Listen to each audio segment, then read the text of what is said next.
내 새끼 그렇게 안 키웠다. 시어머니가 남편 손에서 고무장갑을 낚아챘습니다. 설거지를 하려던 남편 손이 허공에 멈췄습니다. 저는 웃어야 하나 싶었습니다. 하지만 속에서 뭔가가 삐걱거렸습니다.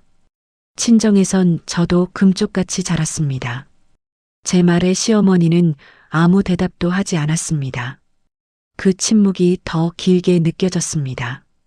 결혼한 지 25해가 넘었습니다. 이런 일이 처음은 아니었습니다.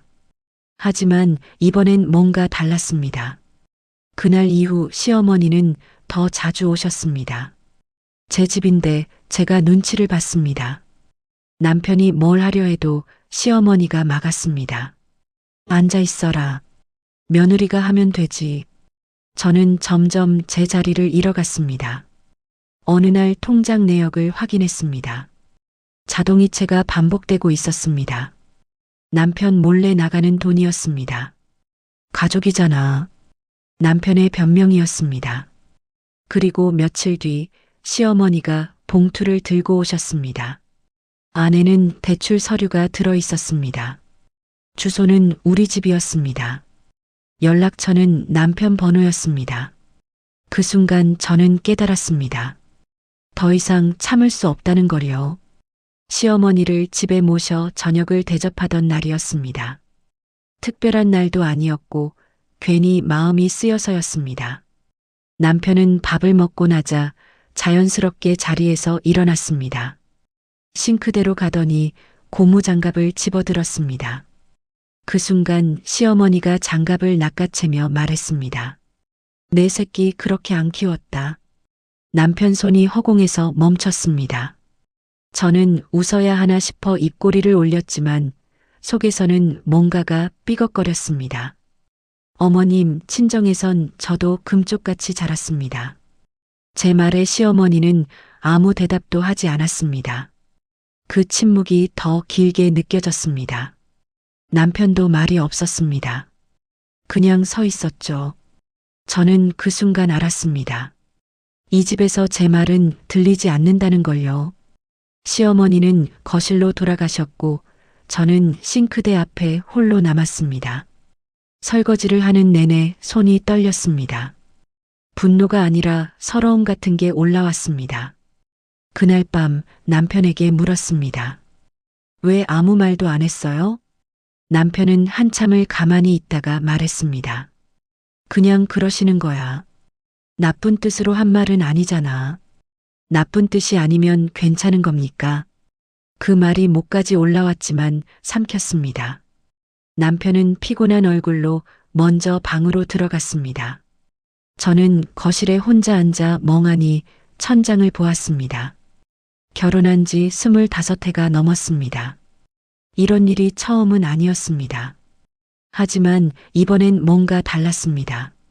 고무장갑 하나 때문에 마음이 이렇게 무너질 줄은 몰랐습니다. 그날 이후 집안 공기가 달라졌습니다. 시어머니는 전화를 더 자주 하셨습니다. 언제 오냐는 말보다 언제 가도 되냐는 말이 많아졌습니다. 저는 거절할 수가 없었습니다. 남편이 괜히 눈치 보는 게 싫어서였습니다. 어느 날 저녁 시어머니가 다시 오셨습니다. 또 저녁을 준비했습니다.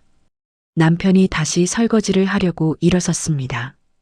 시어머니 손이 또 고무장갑으로 갔습니다. 앉아 있어라. 며느리가 하면 되지. 남편은 그대로 앉았습니다. 저는 아무 말도 하지 않고 부엌으로 들어갔습니다.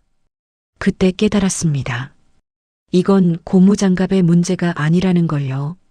제가 이 집에서 어떤 자리에 있는지 그걸 확인하는 말이라는 걸요. 그리고 저는 그 변화가 시작에 불과하다는 걸 곧 알게 되었습니다. 그날을 기점으로 시어머니의 방문은 잦아졌습니다. 일주일에 한 번이던 방문이 사흘에 한 번이 되었습니다. 오실 때마다 집안 규칙이 바뀌었습니다.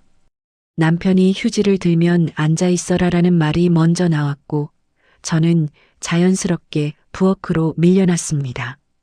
남편이 뭐라도 하려 하면 시어머니 눈길이 먼저 갔고 남편은 결국 손을 내렸습니다. 저는 점점 제 집에서 제 자리를 잃어가는 기분이 들었습니다. 어느 날은 냉장고를 열다 시어머니와 마주쳤습니다. 요새 반찬이 왜 이래? 집에서 제대로 못 먹는 것 같던데. 제가 매일 챙겨드리는 반찬이었습니다. 남편은 잘 먹는다고 말한 적이 없었습니다. 하지만 시어머니 앞에서는 한마디도 하지 않았습니다. 제가 더 신경 쓰겠습니다. 그렇게 대답할 수밖에 없었습니다. 시어머니는 고개를 끄덕이며 거실로 나가셨습니다. 저는 냉장고 문을 닫고 한참을 서 있었습니다. 남편에게 조심스럽게 말해봤습니다. 당신 어머니가 너무 자주 오시는 것 같아요. 남편은 제 말을 끊지도 않고 듣더니 한숨을 쉬었습니다. 괜히 말 꺼내서 더 커지면 어떡해. 더 커진다는 게 뭡니까? 제가 불편하다는 말조차 할 수 없다는 겁니까? 그 말이 반복될수록 제 마음은 더 눌렸습니다. 저는 아무 말도 하지 않기로 했습니다. 어차피 남편은 듣지 않았습니다. 며칠 뒤 시어머니가 또 오셨습니다. 이번엔 저녁도 아니었습니다. 그냥 오셨습니다. 집에 있는데 뭐하러 연락해? 현관문을 열어드리며 저는 당황했습니다. 화장도 안 하고 있었고 집안도 정리가 덜 된 상태였습니다. 시어머니는 거실을 둘러보시더니 말했습니다. 살림이 왜 이래? 제대로 안 하냐? 저는 아침부터 청소를 하고 있었습니다. 하지만 변명처럼 들릴까봐 아무 말도 하지 않았습니다. 예, 정리하겠습니다. 시어머니는 소파에 앉으셨습니다. 그리고 한참을 앉아 계셨습니다. 저는 부엌에서 차를 내오고 과일을 깎고 설거지를 했습니다. 시어머니는 텔레비전을 보고 계셨습니다. 2시간이 지났습니다. 저는 제 집에서 손님을 응대하듯 긴장한 채로 서 있었습니다. 그날도 설거지를 하며 생각했습니다. 이건 배려가 아니라 침범이라는 걸요. 친척들이 모이는 자리를 우리 집에서 하자는 말이 일방적으로 정해졌습니다. 시어머니가 전화로 통보하듯 말씀하셨습니다. 다음 주 토요일에 다들 내 집으로 간다. 저는 묻지도 못했고 거절도 하지 못했습니다. 남편에게 말했습니다. 왜 우리 집이에요? 다른 집은 안 돼요? 남편은 난처한 표정을 지었습니다. 엄마가 우리 집이 제일 넓다고 하셨어. 넓다고 해서 제가 준비를 다 해야 한다는 건 아니잖습니까? 하지만 남편은 이미 허락한 뒤였습니다. 당일 저는 새벽부터 움직였습니다. 장을 보고 음식을 준비하고 집안을 청소했습니다. 친척들이 오기 1시간 전부터 상을 차리기 시작했습니다. 남편은 거실에서 텔레비전을 보고 있었습니다. 도와줄까? 남편이 일어서려는 순간 시어머니가 먼저 도착하셨습니다. 앉아 있어. 며느리가 하면 되지. 남편은 다시 앉았습니다. 저는 부엌과 거실을 오가며 접시를 날랐습니다. 친척들이 하나둘 도착했습니다. 모두 거실에 앉았습니다. 저는 부엌에서 거의 나오지 못했습니다. 상을 차리고 치우고 다시 닦았습니다. 시누이가 부엌으로 들어왔습니다. 언니, 물 좀 더 주세요. 저는 물을 따라 드렸습니다. 시누이는 아무 말 없이 나갔습니다. 고맙다는 말도 없었습니다. 저는 그게 당연하다는 듯한 태도가 더 견디기 힘들었습니다. 식사가 끝나고 설거지를 시작했습니다. 손이 물에 불었습니다. 허리가 아팠습니다.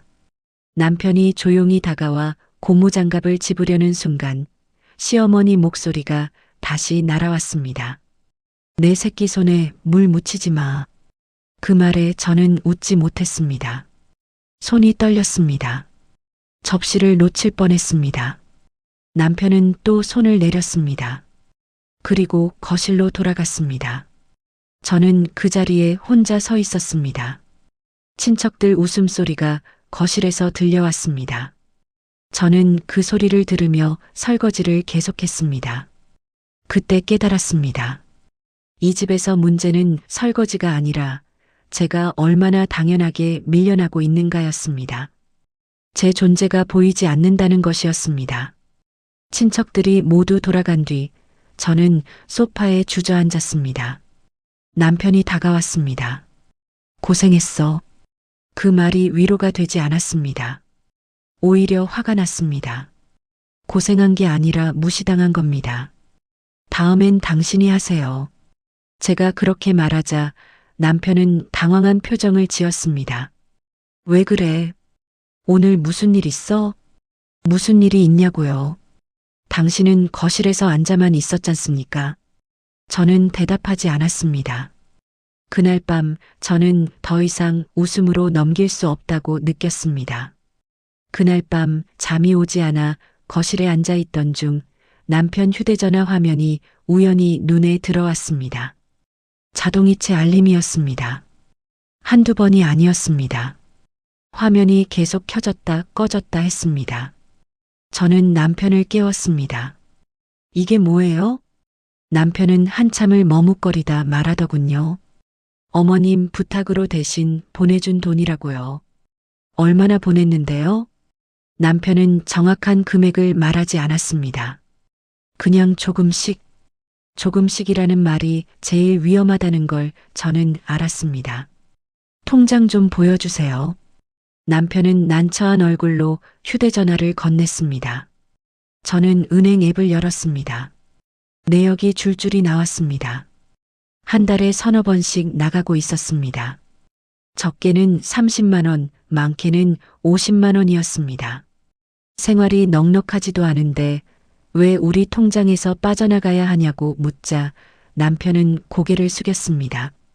가족이잖아. 그 말이 제 마음을 더 차갑게 만들었습니다.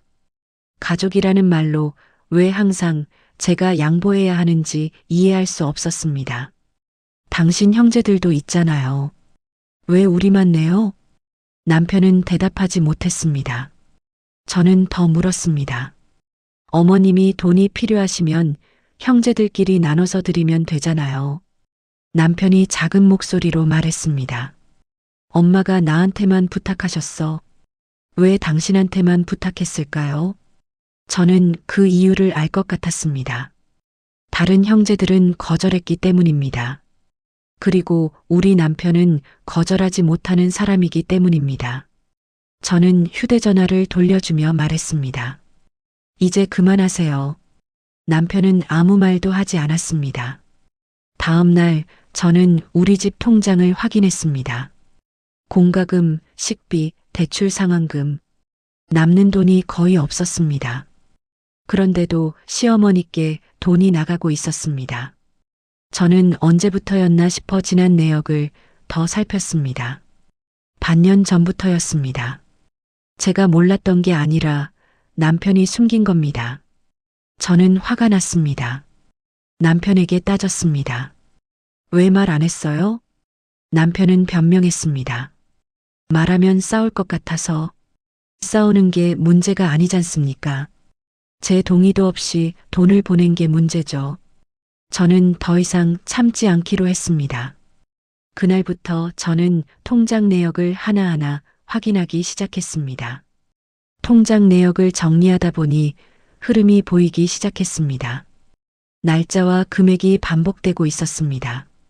저는 감정을 눌렀습니다. 대신 기록했습니다. 메모장에 날짜를 적고 금액을 적었습니다.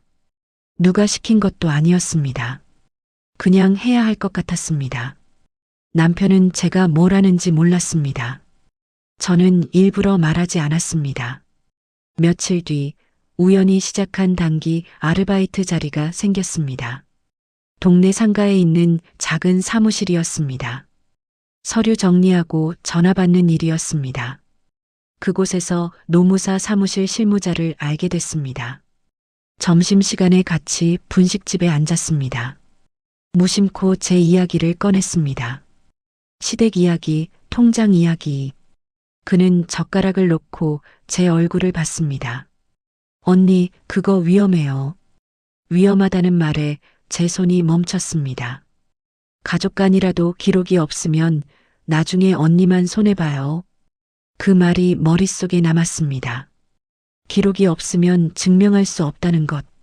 저는 그날 저녁 집으로 돌아와 다시 메모장을 펼쳤습니다. 이번엔 더 꼼꼼하게 적었습니다. 날짜, 금액, 누구 명의로 나갔는지, 남편 통장뿐 아니라 제 통장도 확인했습니다.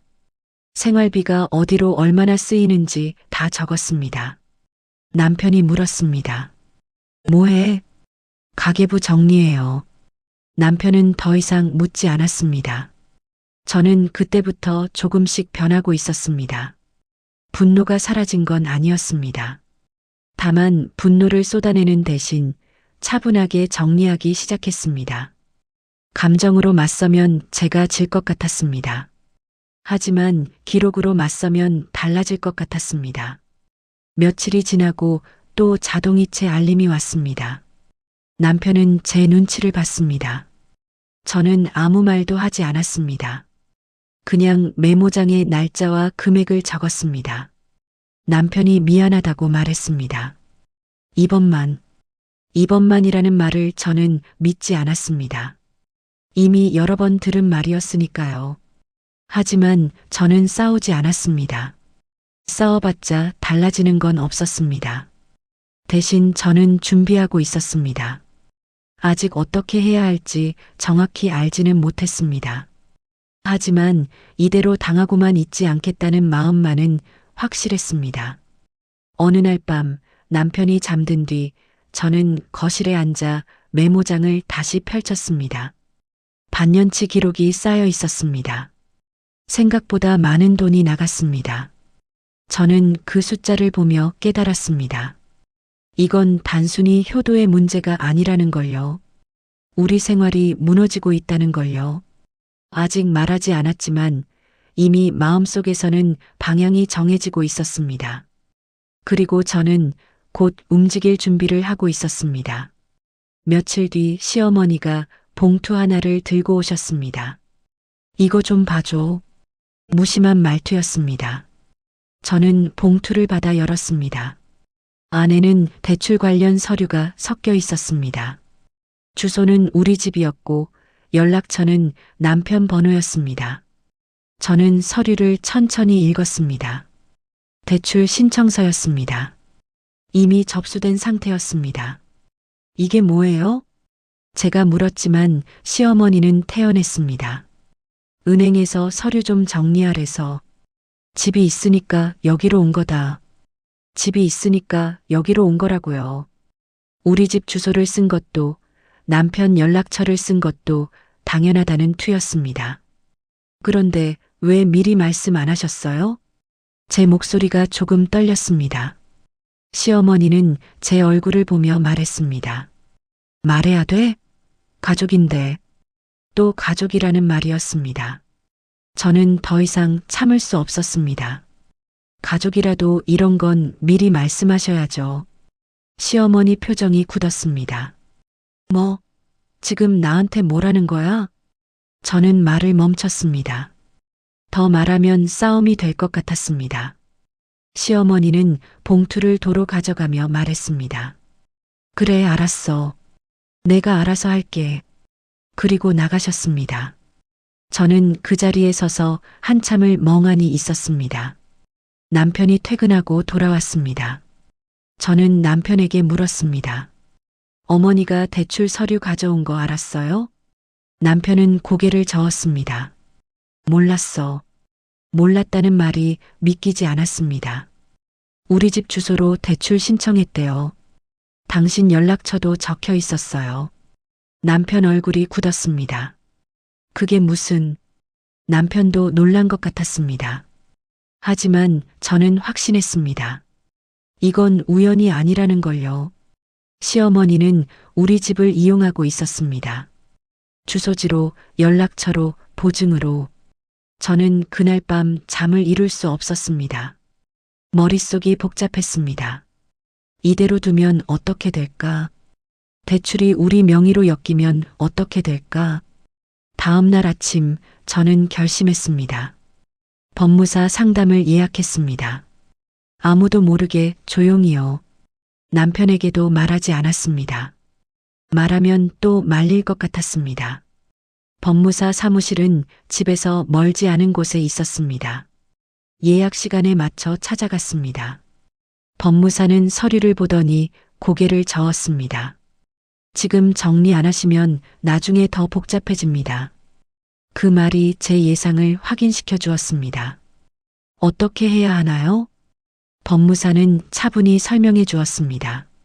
주소지 변경, 통장 분리, 자동이체 중단. 하나하나가 제가 해야 할 일이었습니다. 저는 메모했습니다. 법무사 상담을 마치고 집으로 돌아왔습니다. 시어머니 앞에서는 아무 말도 하지 않았습니다. 하지만 마음속에서는 이미 선이 그어지고 있었습니다. 이제는 움직여야 할 때였습니다. 법무사는 단호했습니다. 지금 정리하지 않으면 더 깊게 엮일 거라고요. 그 말이 머릿속에서 계속 맴돌았습니다. 집으로 돌아온 날 저는 남편에게 말했습니다. 자동이체 중단하세요. 남편은 깜짝 놀란 표정을 지었습니다. 갑자기 왜 그래? 갑자기가 아니었습니다. 이미 오래전부터 준비하고 있었습니다. 생활비 통장도 분리할 거예요. 남편은 난처한 얼굴로 저를 봤습니다. 그러면 엄마가 어떻게 생각하시겠어? 저는 단호하게 말했습니다. 어머니 생각보다 우리 생활이 먼저예요. 남편은 한참을 고민하더니 고개를 끄덕였습니다. 알았어. 내가 말할게. 하지만 며칠이 지나도 남편은 아무 말도 하지 않았습니다. 저는 직접 움직이기로 했습니다. 통장을 새로 만들었습니다. 제 명의로요. 생활비는 그 통장으로 따로 관리하기로 했습니다. 남편에게 통장을 보여주며 말했습니다. 이제부터 생활비는 여기서 쓸 거예요. 남편은 아무 말도 하지 못했습니다. 그리고 며칠 뒤 시어머니가 다시 왔습니다. 저는 예상하고 있었습니다. 남편이 말했을 리 없었으니까요. 시어머니는 거실에 앉자마자 말했습니다. 요새 돈이 안 들어오던데? 자동이체가 중단된 걸 알고 오신 겁니다. 저는 조용히 대답했습니다. 저희도 형편이 어렵습니다. 시어머니 얼굴이 굳었습니다. 형편이 어려우면 아들이 엄마 챙기는 것도 못하냐? 저는 더 이상 물러서지 않았습니다. 다른 자녀분들도 계시잖아요. 시어머니 목소리가 높아졌습니다. 남들은 다 형편없다고 하는데 너희만 있냐? 남편이 끼어들려 했지만 저는 먼저 말했습니다. 저희도 없습니다. 시어머니는 화가 난 표정으로 일어서셨습니다. 그때 남편이 설거지를 하려다 고무장갑을 들었습니다. 시어머니가 또 그 말을 했습니다. 내 새끼 그렇게 안 키웠다. 저는 조용히 말했습니다. 어머님, 친정에선 저도 금쪽같이 자랐습니다. 우리 집 방식은 우리가 정하겠습니다. 시어머니는 믿을 수 없다는 표정으로 저를 봤습니다. 지금 나한테 대드는 거야? 대드는 게 아니었습니다. 제 입장을 말하는 것뿐이었습니다. 남편이 그제야 입을 열었습니다. 엄마, 이제 그만해. 시어머니는 남편을 향해 돌아섰습니다. 뭐, 내가 지금 나한테 그만하래? 남편은 처음으로 시어머니 눈을 똑바로 봤습니다. 우리도 살아야 해요. 엄마. 시어머니는 아무 말도 하지 않았습니다. 그리고 가방을 들고 현관으로 향했습니다. 문을 열기 전 시어머니가 말했습니다. 너희 잘 되는 거 두고 보자. 문이 닫혔습니다. 저는 그 자리에 주저앉았습니다. 손이 떨렸습니다. 남편이 다가와 제 어깨에 손을 얹었습니다. 미안해. 남편 목소리도 떨리고 있었습니다. 그 말로 모든 게 끝났습니다. 그날 이후 시댁과의 왕래는 멈췄습니다. 시어머니는 전화도 하지 않으셨습니다. 남편도 먼저 연락하지 않았습니다. 통장은 분리됐고 자동이체는 중단됐습니다. 처음엔 마음이 무거웠습니다. 이게 맞는 건가 싶었습니다. 하지만 시간이 지나면서 달라졌습니다. 집안 공기가 가벼워졌습니다. 남편은 더 이상 침묵 뒤에 숨지 않았습니다. 설거지도 스스로 했고 빨래도 개었습니다. 처음엔 서툴렀지만 점점 익숙해졌습니다. 어느 날 저녁 남편이 먼저 식탁을 치우고 고무장갑을 꼈습니다. 아무도 말리지 않았습니다. 저는 거실에 앉아 그 모습을 봤습니다. 남편이 설거지를 하는 모습이 자연스러웠습니다. 그 모습이 특별하지 않아서 좋았습니다. 당연한 일상이 되었으니까요. 저는 그제야 알았습니다. 단절은 파괴가 아니라 회복이라는 걸요. 무너뜨린 게 아니라 바로 세운 거라는 걸요. 며칠 뒤 신우이에게 전화가 왔습니다. 언니, 엄마가 언제까지 이러실 거예요? 저는 조용히 대답했습니다. 저희가 잘못한 게 아니에요. 신우이는 한숨을 쉬었습니다. 그래도 가족인데, 또 가족이라는 말이었습니다. 가족이라고 해서 다 참아야 하는 건 아니에요. 신우이는 더 이상 말하지 않고 전화를 끊었습니다. 저는 휴대전화를 내려놓으며 생각했습니다. 이제는 흔들리지 않겠다고요. 남편이 물었습니다. 괜찮아? 저는 고개를 끄덕였습니다. 괜찮아요. 그리고 정말 괜찮았습니다. 예전처럼 불안하지 않았습니다. 제 선택이 틀리지 않았다는 확신이 들었습니다. 어느 날 아르바이트 사무실에서 노무사 실무자를 다시 만났습니다. 그는 제 얼굴을 보더니 물었습니다. 언니, 뭔가 달라 보여요. 저는 웃으며 대답했습니다. 정리했어요. 그는 고개를 끄덕이며 말했습니다. 잘하셨어요. 그 말이 위로가 되었습니다. 저는 제가 한 선택이 옳았다는 걸 다시 한번 확인했습니다. 저녁을 준비하며 남편과 이야기를 나눴습니다. 다음 주에 뭐 먹고 싶어요? 남편이 웃으며 대답했습니다. 당신이 해주는 거 다 좋아. 저는 그 말이 예전과 다르게 들렸습니다. 의무가 아니라 마음이 담긴 말처럼 느껴졌습니다. 그날 저녁 우리는 둘이서 밥을 먹었습니다. 조용했지만 편안했습니다. 남편이 설거지를 하는 동안 저는 거실에서 차를 마셨습니다. 창밖을 보니 해가 지고 있었습니다. 저는 그 풍경을 보며 생각했습니다. 이제야 제 집 같다고요.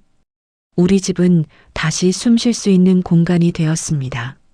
누군가의 시선을 신경 쓰지 않아도 되는 곳. 제가 눈치 보지 않아도 되는 곳. 그리고 저는 더 이상 제 자리를 설명하지 않아도 되는 사람이 되었습니다. 그날 이후 모든 게 달라졌습니다. 시어머니는 더 이상 오지 않으셨습니다. 통장은 분리됐고 자동이체는 중단됐습니다. 남편은 침묵 뒤에 숨지 않았습니다. 어느 날 저녁 남편이 먼저 고무장갑을 꼈습니다. 아무도 말리지 않았습니다. 그 모습이 특별하지 않아서 좋았습니다. 당연한 일상이 된 거니까요. 저는 그제야 알았습니다. 단절은 파괴가 아니라 회복이라는 걸요. 무너뜨린 게 아니라 바로 세운 거라는 걸요. 신우이가 전화했습니다. 그래도 가족인데. 저는 조용히 대답했습니다. 가족이라고 해서 다 참아야 하는 건 아니에요. 더 이상 흔들리지 않았습니다. 제 선택이 틀리지 않았다는 확신이 들었습니다. 저녁을 준비하며 남편과 이야기를 나눴습니다. 조용했지만 편안했습니다. 창밖을 보니 해가 지고 있었습니다. 이제야 제 집 같다는 생각이 들었습니다. 우리 집은 다시 숨 쉴 수 있는 공간이 되었습니다. 누군가의 시선을 신경 쓰지 않아도 되는 곳. 제가 눈치 보지 않아도 되는 곳. 그리고 저는 더 이상 제 자리를 설명하지 않아도 되는 사람이 되었습니다. 25해 만에 찾은 제 자리였습니다.